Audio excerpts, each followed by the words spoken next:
Hey birthday girl, what are we doing today? We're going to Te Puia! Te Puia!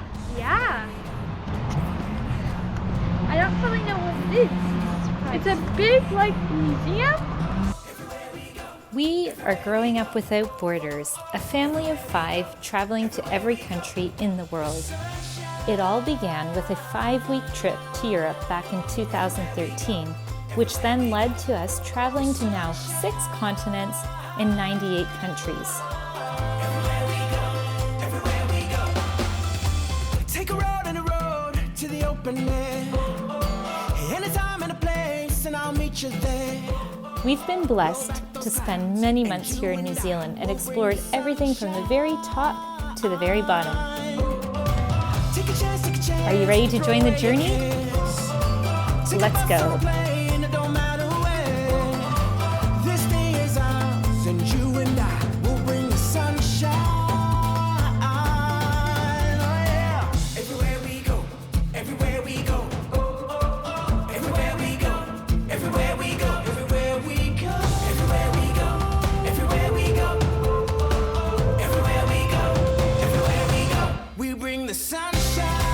Starting the morning with a guided tour. Here we go. Here we go, here we go. Joining the tour group. This is gonna be quite a fun day for the birthday girl. We started the tour with some of the traditional Maori buildings. This one here is called a marae, which is used for meetings, celebrations, funerals, educational workshops, and other important tribal events. So this beautiful building here is, what do you think? I'm gonna give you about 5 seconds. It's called a Pātaka, and it's basically like their big fridge that would be for the whole tribe. So it would feed anywhere from 1,500 to 7,000 people. Pretty impressive.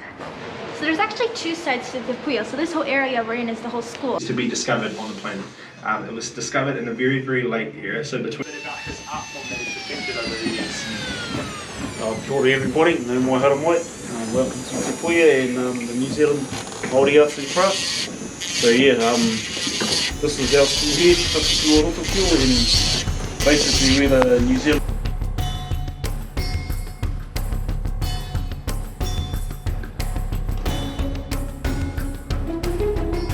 So yeah, on a few modules later, so I'm sort of jumping ahead in my research and doing my concepts and then doing all my practical stuff.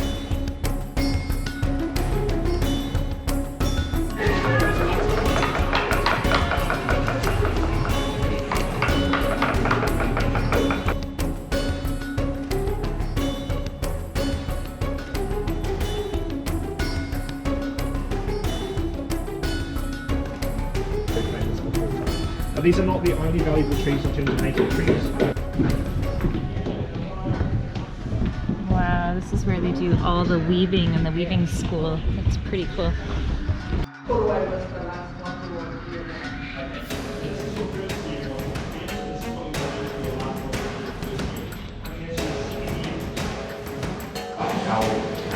weaving here all started in the years of Polynesia. The weather was the same, the landscape was the same, the resources were the same, so they had to create an entire culture. They don't just learn, like, for example, like wood carving or that. They learn the language and the history and everything. And the other side's more about the nature and the geysers and all that. Traditional arts and such, like you see here on the wall. So these are all sculpted by master sculptors here.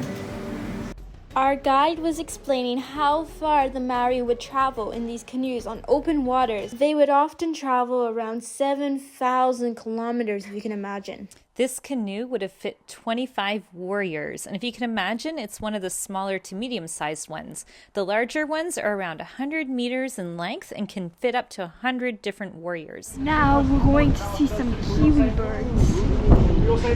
We're learning the Maori syllables too. Wow, look at that. The dance of the war parties. Wow, yeah. So those are our geysers over there. The Pohutu is the largest geyser in the southern hemisphere. So he has no competition in this side of the world. Now to his left, Te Tohu there, you may be able to see, not really with the steam because it's so cold, but there's one geyser shooting vertically up. It's very, very tall. That is Pohutu, 30 meters in the air. So here at Te Puia, you can come and see kiwi birds. They are nocturnal, so you only see them in a dark room. So unfortunately I couldn't show you, but it's pretty cool. They also are very sensitive to light and any kind of sound. And as you all know, New Zealanders are called Kiwis. The explanation is quite long, but basically it's a symbol of humility and sacrifice, right? Is that right? Absolutely. Pretty much.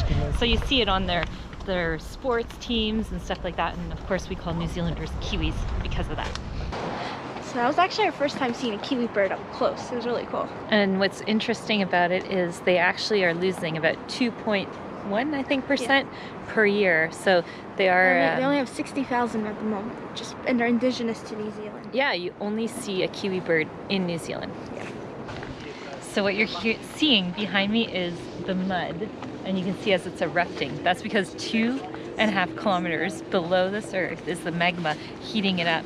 And of course it's very healing. So people here, they're like 75 and they look like they're 20. I mean, it's just unbelievable. But in all seriousness, they have all these cosmetics, and you can buy mud from Rotorua that's healing for your skin and everything. Gotta put it back.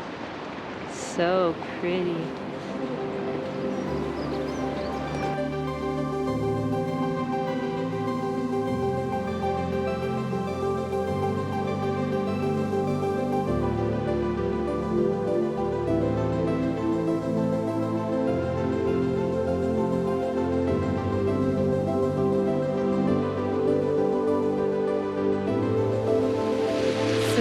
The water coming out is 100 degrees. The water in the river is freezing, next to freezing. And the water over there is about 38 or so degrees where you can swim in it. Amazing. You actually can swim? Wow. Pretty impressive stuff, eh? Yeah. Wow. Holy. It's so nice and warm. Are you feeling the warmth, guys? Oh, it feels good, eh? Yeah, the warmth. Oh.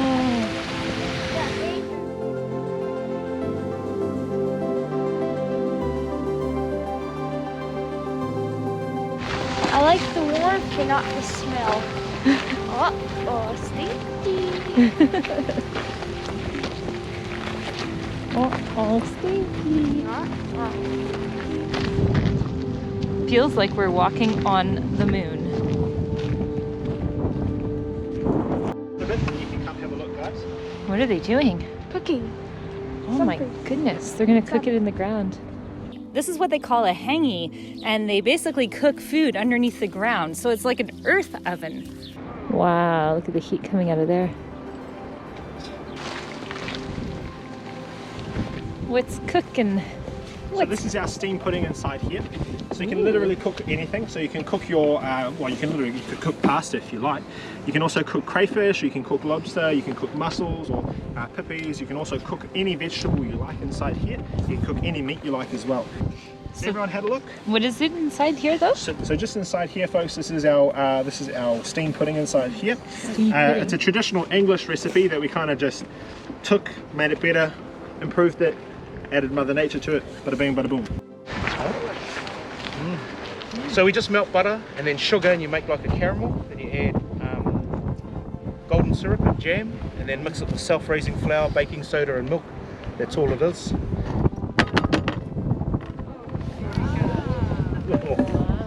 Okay, ladies and gentlemen, our two favourite Māori vowels are...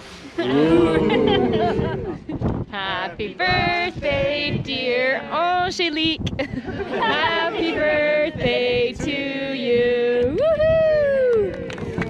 You didn't think you were going to have a big birthday party, did you? If you like, we're all New Zealanders, so most of us will just eat with our hands. Yeah. Here we go. Let's see.